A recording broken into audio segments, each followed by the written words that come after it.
Kisah Orang Kudus.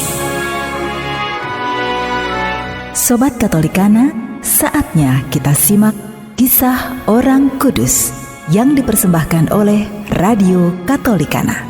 Penulis naskah Arif Setiawan.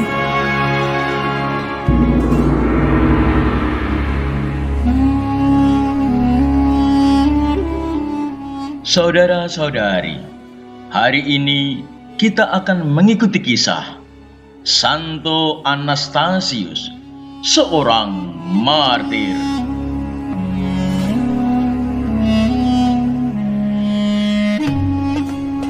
Raja Khosrow Aban-Wes dari Persia menggempur kota Yerusalem pada tahun 614 dan merampas salib suci serta membawanya ke negeri Persia. Seorang prajurit muda bernama Magundat menyelidiki salib suci Yesus itu. Magundat bertanya kepada siapa saja tentang siapa yang pernah bergantung di salib itu. Dalam hatinya, Magundat bertanya, mengapa raja membawa salib itu ke negeri Persia? Salib ini tentunya punya nilai yang luhur dan mulia, sehingga raja berjuang untuk memperolehnya.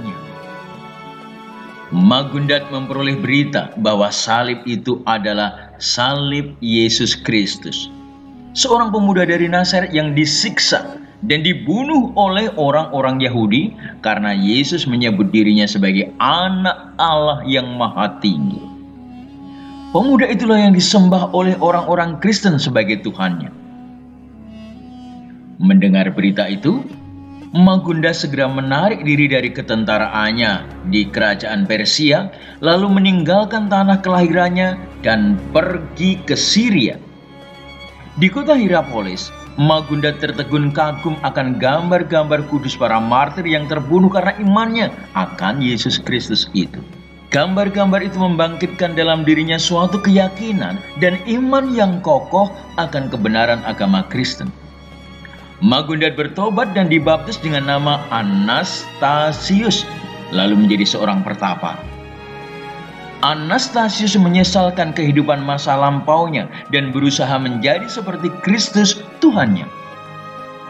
Setelah 7 tahun hidup sebagai biarawan yang bergelut dalam doa, Anastasius diutus ke Caesarea untuk mewartakan Injil.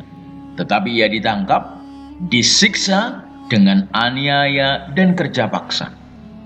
Sebab Anastasius tak hendak menyangkal imannya, maka bersama 70 umat Kristen lainnya, ia dicekik hingga tewas di tepi sungai Efrat, Irak, pada tahun 628.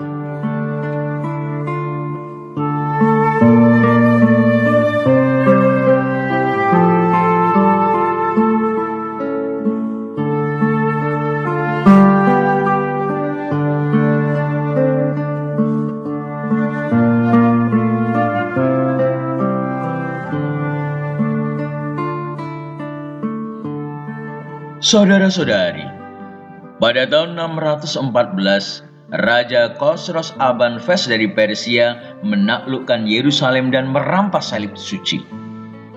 Magundat mendapatkan informasi bahwa itu adalah salib Yesus Kristus dari Nazaret yang disiksa dan dibunuh oleh orang-orang Yahudi karena menyebut dirinya putra Allah.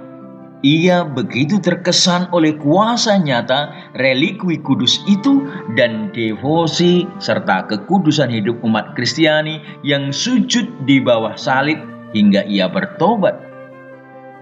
Setelah dihantar dalam iman Kristiani, bagi Anastasius di salib itu bukan lagi Yesus yang mati, melainkan Yesus yang hidup. Salib memang menjadi batu sandungan. Mengapa orang harus menjalani hidup hanya untuk salib, menderita, menyangkal diri, dan berbagai tindakan bodoh lainnya dari segi pertimbangan manusiawi? Tetapi bagi orang beriman, salib merupakan hikmat terdalam dari kehadiran Allah. Salib itu kekuatan. Tanpa kesediaan untuk menerima salib, segala cita-cita tinggal setengah jalan. Karena setiap cita-cita, setiap rencana, setiap kehendak baik memiliki salibnya sendiri-sendiri. Jadi, jika mau maju dan berkembang dalam apa yang diimpikan, orang harus bersedia menerima salib dan mengatasinya. Bagi orang Kristen, setiap orang dipanggil untuk menunaikan panggilan hidupnya dengan bersedia memikul salib yang menyertainya.